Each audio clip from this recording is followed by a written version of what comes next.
Hey everyone, welcome back. Previously, we talked about negotiation tactics from Chris Voss, a former FBI hostage negotiator. This week, we're keeping the negotiation theme going, but from a different perspective, drawing insights from Dr. Robert Cialdini and his book Influence, The Psychology of Persuasion. Cialdini is often called the Godfather of Influence, and his work helps us understand why people say yes and what makes someone persuasive. In today's video, I'll be sharing 6 of Cialdini's most powerful principles of influence and how you can use them to be more effective in your negotiations. Let's get into it.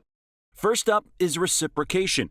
People naturally feel the need to return a favor when someone does something nice for them. The key to reciprocation is the genuine nature of the initial favor, especially when it feels unexpected and personal.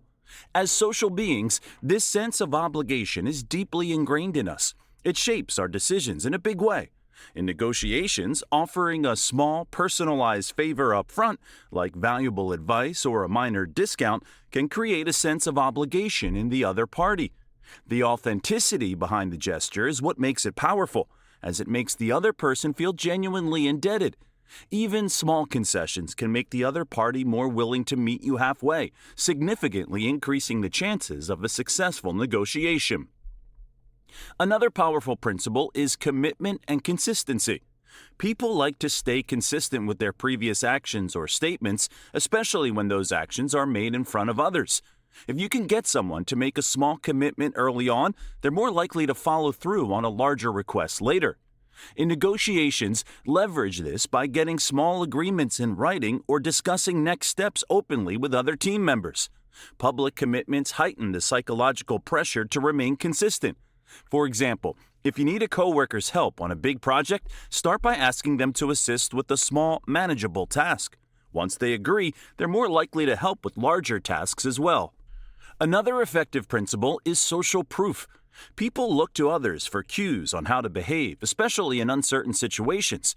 If you can show that other people, especially people your counterpart respects, have taken the same action, it creates powerful influence.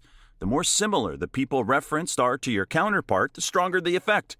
In a negotiation, mention how other clients or partners have benefited from a similar deal. For instance, if you're negotiating with a small business owner, mentioning how other small businesses benefited from a similar agreement will be more influential than citing larger, unrelated companies. Tailoring social proof to match the other person's identity and context makes it far more compelling. Another key principle is liking. We are more likely to be influenced by people we like. This could be because we share interests, because they've given us genuine compliments, or simply because they're friendly. Liking goes beyond just being friendly. It's also about creating a deeper sense of connection. When negotiating, take time to build rapport. Find common ground, give a sincere compliment, or just be warm and friendly. Highlighting similarities, such as shared values or experiences, can amplify the influence you have. Chris Voss's advice on empathy and mirroring fits perfectly here. People like those who cooperate towards mutual goals. In negotiations, frame your stance as working with the other party towards a shared positive outcome. This collaborative framing enhances liking and creates a team-like atmosphere, which can be a game changer. The more someone likes you, the more likely they are to be influenced by you. The 5th principle is scarcity. People want more of what they can't easily have. The scarcity principle is most effective when you highlight what stands to be lost, rather than just what is to be gained. When something is scarce or limited, it becomes more desirable. In negotiations, if you can show that what you're offering is unique or that the opportunity won't last forever, it creates urgency. People are more motivated by the fear of loss than by the prospect of gain. For example, if there's a limited time offer or only a few spots left, mention it.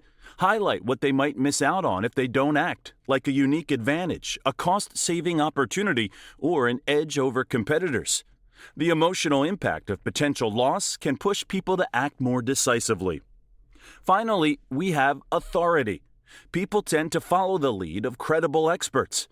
Demonstrating authority doesn't always have to be about flaunting credentials. It can also be about demonstrating a deep understanding of the other person's situation. If someone sees you as knowledgeable or in a position of authority, they're more likely to be influenced by you.